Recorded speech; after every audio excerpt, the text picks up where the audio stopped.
Hello મિત્રો, સાળી જીજુની વાર્તા ખૂબ જ રોમાંટિક છે. અંત સુધી સાંભળજો, ખૂબ જ મજા આવશે. નમસ્તે મિત્રો, અમારી યુટ્યુબ ચેનલમાં તમારું સ્વાગત છે. 15 વર્ષની નિશા તેના માતા પિતા સાથે એક નાના શહેરમાં રહેતી હતી અને તેની મોટી બહેન દક્ષા તેણીની દુનિયા હતી. એક મિત્ર, માર્ગદર્શન અને માતાની સંભાળ હતી. પરંતુ જ્યારે દક્ષા લગ્ન કરીને તેના સાસરે રહેવા ગઈ ત્યારે નિશાને ખૂબ જ એકલતા ભવાઈ અને થોડા મહિના પછી દક્ષાને એક મોટા શહેરમાં નોકરી મળી ગઈ અને આ તેના પરિવાર માટે આનંદની વાત હતી. પરંતુ તેનો અર્થ એ થયો કે તેણે ઘર છોડીને તેના પતિ અલ્પેશને ઘરે મૂકીને કાયમ માટે નોકરી પર જતી રહી છે. હવે નિશા અને તેનો જીજુ અલ્પેશ એક જ ઘરમાં એકલા રહી ગયા હતા. અલ્પેશ ખૂબ જ સરસ વ્યક્તિ હતો. તે નિશા સાથે નાની બહેનની જેમ વર્તે છે, પણ નિશાના મનમાં અનેક પ્રકારની મૂંઝવણ હતી અને તેણે અસ્વસ્થતા અનુભવવા લાગી. તેની માતા ઘણીવાર બીમાર રહેતી હતી અને તેના પિતા મોટા ભાગે કામમાં વ્યસ્ત રહેતા હતા. આવી સ્થિતિમાં ઘરની ચૂપકીદી તેને ડરાવવા લાગી. શરૂઆતમાં તો અલ્પેશે તેના મૌન પર બહુ ધ્યાન ન આપ્યું, પણ પછી તેણે જોયું કે નિશા હવે પહેલાંની જેમ હસતી નથી અને સ્મિત ક્યાંક ખોવાઈ ગયું છે. એક દિવસ અલ્પેશે નિશાને પૂછ્યું, "શું વાત છે નિશા? તું આટલી ચૂપ કેમ છે?" નિશાએ માથું નમાવ્યું. "કંઈ નહીં જીજુ, બસ આમ જ." અલ્પેશને લાગ્યું કે તે કંઈક છુપાવી રહી છે. તેને પ્રેમથી કહ્યું, "જો કોઈ સમસ્યા હોય તો તમે મને કહી શકો છો. હું તમારી બહેનની જેમ જ તમારો પરિવાર છું." નિશાની આંખોમાં આંસુ આવી ગયા. તેણે હળવેકથી કહ્યું, "મને દીદી વિના સારું નથી લાગતું અને મને ડર લાગે છે." અલ્પેશે તેને સમજાવી અને કહ્યું કે તે સુંદર લાગે છે. "હું તારી સાથે જ છું."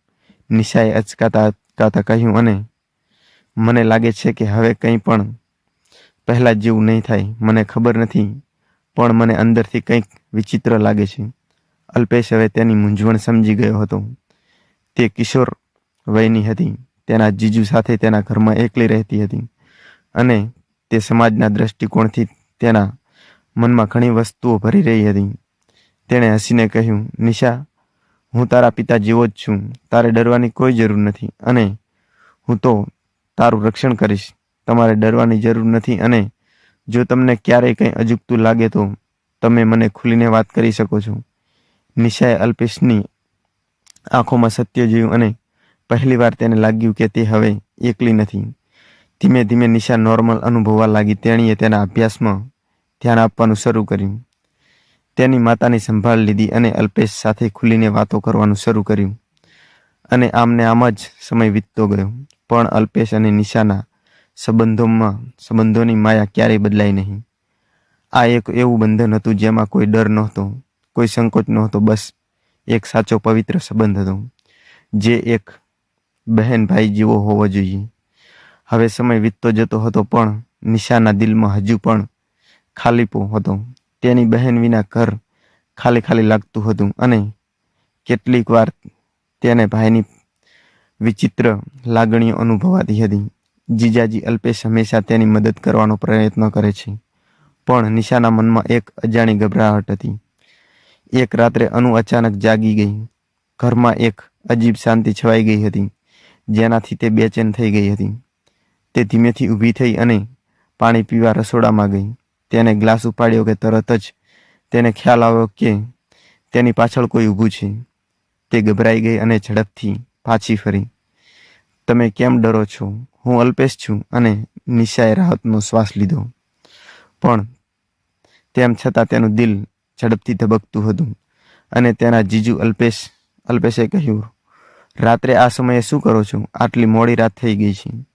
નિશાએ હળવાશથી જવાબ આપ્યો. અલ્પેશે તેની સામે જોયું. તેની આંખોમાં એક અલગ જ ઉદાસી હતી. "નિશા, તું ખુશ નથી લાગતી. તને કંઈક પરેશાન કરી રહ્યું છે." નિશાએ માથું નમાવ્યું. તેના દિલની મૂંઝવણ કેવી રીતે વ્યક્ત કરવી તે જાણતી ન હતી. નિશા અને અલ્પેશ વચ્ચે એક વિચિત્ર સંબંધ વિકસી રહ્યો હતો. તે ન તો ભાઈ બહેન જેવો કે ન તો મિત્રતા જેવો. નિશાની ક્યારેક લાગ્યું કે તે અલ્પેશની સામે કંઈક અલગ અનુભવે છે, પરંતુ તે આ લાગણીઓને ઓળખી શકતો ન હતો. એક દિવસ જ્યારે અલ્પેશ ઓફિસથી પાછો આવ્યો ત્યારે તેણે જોયું કે નિશા ધાબા પર બેઠી હતી. તેના વાળ પવનમાં ઉડી રહ્યા હતા અને તેની નજર કોઈના પર ટકેલી હતી અને તે ઊંડા વિચારમાં ડૂબી ગઈ હતી. તો રોહિતે હસતા હસતા કહ્યું કે તમે આજે અભ્યાસ પણ નથી કર્યો. નિશાએ હળવેકથી કહ્યું, મને તેવું લાગ્યું અલ્પેશ તેની પાસે બેઠો છે. મારું મન શું ઈચ્છે છે? કેમ તને શું લાગે છે કે તું આ ઘરમાં એકલી છે? નિશાની આંખોમાં આંસુ હતા. મને ખબર નથી, પણ કંઈક બદલાઈ ગયું છે જીજુ. પહેલા બધું સારું હતું, પણ હવે. અલ્પેશ ઊંડો શ્વાસ લીધો. નિશા, ક્યારેક આપણે એવા તબક્કામાંથી પસાર થઈએ છીએ જ્યારે આપણે પોતાની લાગણીઓ આપણને અજાણી લાગે છે. પણ ગમે તે થાય, હું તારી સાથે જ છું. તારી સલામતી, તારી ખુશી એ જ મારી જવાબદારી છે. પહેલી વાર નિશાને લાગ્યું કે અલ્પેશ પર સંપૂર્ણ વિશ્વાસ કરી શકે છે, પણ સમાજના આવા સંબંધોને સહેલાઈથી સ્વીકારતું નથી. ધીમે ધીમે પડોશમાં કાનાસૂસી શરૂ થઈ રહી હતી. સાળી અને જીજુ એક જ ઘરમાં રહે છે, અને આ શબ્દો નિશાના કાને પણ પહોંચ્યા, અને તે વધુને વધુ ડર અનુભવવા લાગી. એક દિવસ જ્યારે તે બજારમાંથી પાછી આવી રહી હતી ત્યારે કેટલાક છોકરાઓએ તેને ટોણા માર્યા. તે બહુ સાંભળ્યું છે જીજુ, તેની સાળી સાથેના પ્રેમ સંબંધ વિશે ઘણું સાંભળ્યું છે. હવે આપણે જોઈએ. નિશાની લાગ્યું કે કોઈએ તેના દિલ પર છરી મારી દીધી હોય. તે રડતી રડતી ઘરે પહોંચી અને પોતાને તેના રૂમમાં બંધ કરી દીધી. અલ્પેશ સમજી ગયો કે નિશા માટે આ વાતાવરણ સારું નથી. તે નક્કી કરે છે કે તેણે પોતાને અલગ રહેવું પડશે, જેથી નિશા તેના જીવન સાથે આગળ વધી શકે. તેણે નિશાની નજીક બેસાડી અને કહ્યું, હવે તારે પોતાના પગ પર ઊભું રહેવું પડશે. નિશા, હંમેશા તારી સાથે રહીશ, પણ તારે આ દુનિયાની વસ્તુઓ ઉપર વિચારવું પડશે. નિશાએ તેના આંસુ લૂછી નાખ્યા અને પ્રથમ વખત મજબૂત અનુભવ કર્યો. થોડા મહિનાઓ પછી નિશાએ પોતાના અભ્યાસમાં ધ્યાન આપવાનું શરૂ કર્યું. તેની સમજતી હતી કે લાગણીઓ ગમે તેટલી જટિલ હોય, સંબંધોની પવિત્રતા સર્વોચ્ચ છે. એક દિવસ જ્યારે તે કોલેજ જવા માટે તૈયાર થઈ રહી હતી ત્યારે તેના જીજુ અલ્પેશે હસતા હસતા કહ્યું, હવે મારી નાની બહેન મોટી થઈ ગઈ છે. અને નિશા પહેલીવાર દિલથી હસી પડી.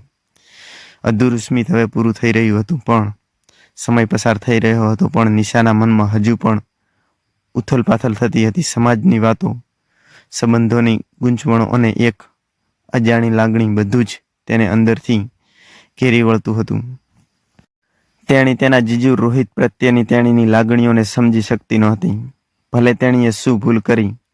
નિશાએ પોતાની જાતને આ પ્રશ્નનો જવાબ પૂછ્યો, પરંતુ કોઈ સ્પષ્ટ જવાબ મળતો ન હતો.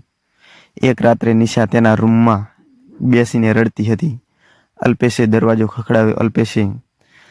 ખખડાવ્યો અને કહ્યું, નિશા, શું થયું? નિશાએ જવાબ ન આપ્યો. જો તમે કંઈ મને કહેવા માંગતા હો તો હું સાંભળીશ.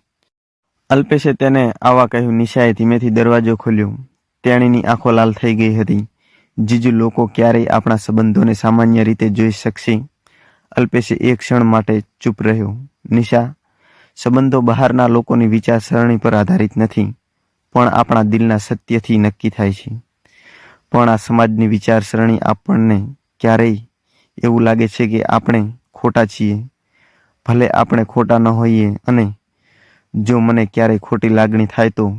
નિશાએ અચકાતા કહ્યું, મારા મનમાં કોઈ ખોટી લાગણી આવે તો? અલ્પેશ આશ્ચર્યથી તેની સામે જોયું, પણ તે તેની મૂંઝવણમાં સમજી શક્યો નથી.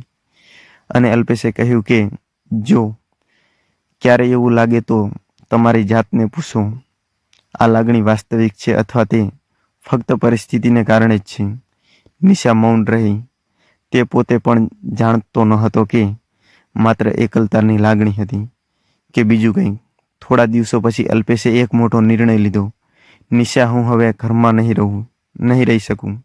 નિશા ચોંકી ગઈ અને નિશાએ કહ્યું કે કેમ, શું થયું? મેં કંઈક ખોટું કર્યું છે? અલ્પેશે કહ્યું, ના નિશા, હું આ નિર્ણય એટલા માટે લઈ રહ્યો છું કે કારણ કે તમારે કોઈના વગર તમારી પોતાની શરતો પર તમારું જીવન જીવવાનું છે. હું નથી ઈચ્છતો કે મારી હાજરી તમને કોઈ પણ રીતે પરેશાન કરે. નિશાની આંખોમાં આંસુ આવી ગયા અને નિશાએ કહ્યું કે પણ ભાઈ, તમે જશો તો હું ફરી એકલી થઈ જઈશ. અલ્પેશે નાનકડી સ્મિત સાથે કહ્યું, એકલી નહીં, નિશા તું તારી જાતને શોધવાની છે. પછી અલ્પેશે ઘરની બહાર નીકળી ગયો. નિશા માટે તે ખૂબ જ મુશ્કેલ સમય હતો. તેણી ઘણી રાત રડતી હતી. ઘણી વખત પોતાની દોસ્તી ફેરવી, પરંતુ ધીમે ધીમે પોતાને મજબૂત બનવાનું શરૂ કર્યું. તેણીએ તેના અભ્યાસ પર ધ્યાન કેન્દ્રિત કર્યું અને નવા મિત્રો બનાવ્યા અને જીવનને નવી રીતે જોવાનું શરૂ કર્યું. 3 વર્ષ પછી એક દિવસ નિશા કોફી શોપમાં બેઠી હતી. તેણે જોયું તો સામે અલ્પેશ ઊભો હતો. તે થોડો અચકાયો, પણ પછી હસ્યો. કેમ છો નિશા? નિશાની આંખો ચમકી રહી હતી. હવે હું ખુશ છું અને તમે સાચા હતા. હું મારી જાતને શોધવાની હતી. અલ્પેશે સંતોષનું સ્મિત આપ્યું. નિશાએ ઊંડો શ્વાસ લીધો અને કહ્યું, કદાચ કેટલાક સંબંધો નામ પર નહીં પણ લાગણીઓ પર આધારિત નથી. પરંતુ અલ્પેશ સમજ છે. પૂરું થઈ ગયું હતું, પણ તેનો અર્થ હવે પહેલા કરતાં ઘણો જ અલગ હતો. તો મિત્રો, વાર્તાનો બીજો ભાગ સાંભળવા માટે ચેનલને અવશ્ય સબસ્ક્રાઇબ કરી નાખજો. અને મિત્રો, વાર્તાનો બીજો ભાગ કાલે મૂકવામાં આવશે. મિત્રો, આશા રાખું છું કે તમને આ મારી વાર્તા ગમી હશે. તો ચાલો મિત્રો, આજની વાર્તામાં આટલું અને ફરી મળીએ કાલે એક નવી વાર્તા સાથે. ધન્યવાદ.